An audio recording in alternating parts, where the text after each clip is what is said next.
I'd like to tell you about a legal case that I worked on involving a man named Steve Titus. So I was asked to work on Titus's case because I'm a psychological scientist. I study memory. I've studied memory for decades.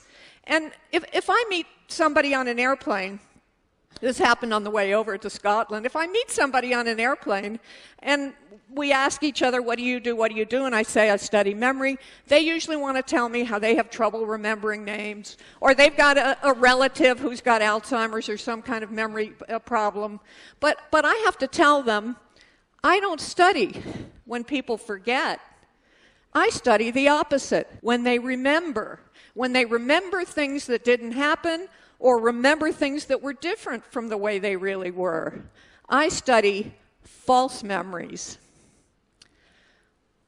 Unhappily, Steve Titus is not the only person to be convicted based on somebody's false memory.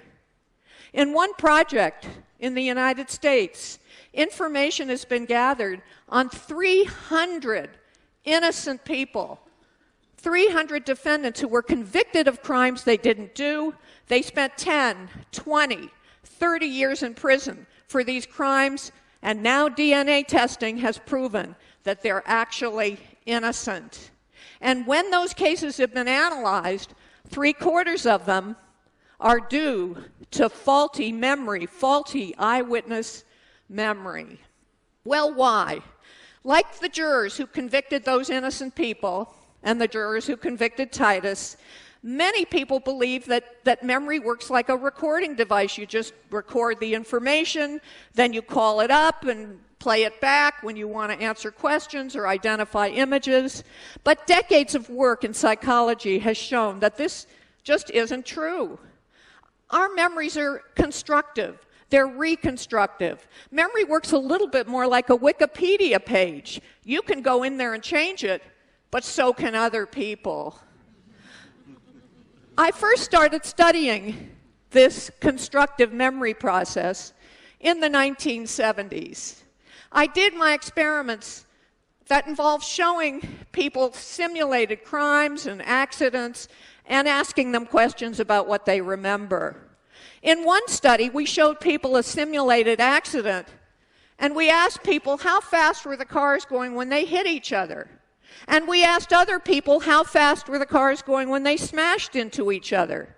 And if we asked the leading smash question, the witnesses told us the cars were going faster. And moreover, that leading smashed question caused people to be more likely to tell us that they saw broken glass in the accident scene when there wasn't any broken glass at all. When I got back to my work, I asked this question. If I plant a false memory in your mind, does it have repercussions? Does it affect your later thoughts, your later behaviors? Our first study planted a false memory that you got sick as a child, eating certain foods, hard-boiled eggs, dill pickles, strawberry ice cream, and we found that once we planted this false memory, people didn't want to eat the foods as much at an outdoor picnic. The false memories aren't necessarily bad or unpleasant. If we planted a warm, fuzzy memory involving a healthy food like asparagus, we could get people to want to eat asparagus more. And so what these studies are showing is that you can plant false memories and they have repercussions that affect behavior long after the memories take hold. Well, along with this ability to plant memories and control behavior, obviously comes some important ethical issues. Like, when should we use this mind technology, and should we ever ban its use? Therapists can't ethically plant false memories in the mind of their patients, even if it would help the patient. But there's nothing to stop a parent from trying this out on their overweight or obese teenager. And when I suggested this publicly, it created outcry again. There she goes. She's advocating that parents lie to their children. Hello, Santa Claus. I mean, another way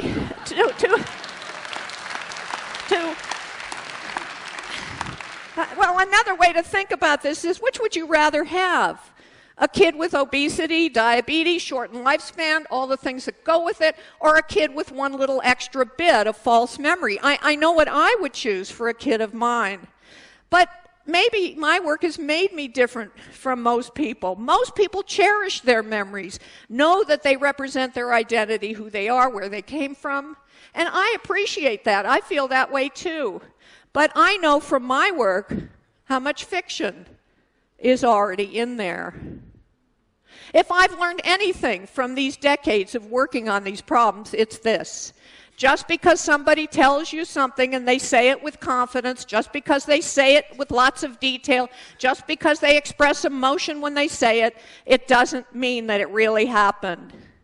We can't reliably distinguish true memories from false memories. We need independent corroboration. But meanwhile, we should all keep in mind, we do well to, that memory, like liberty, is a fragile thing. Thank you. Thank you.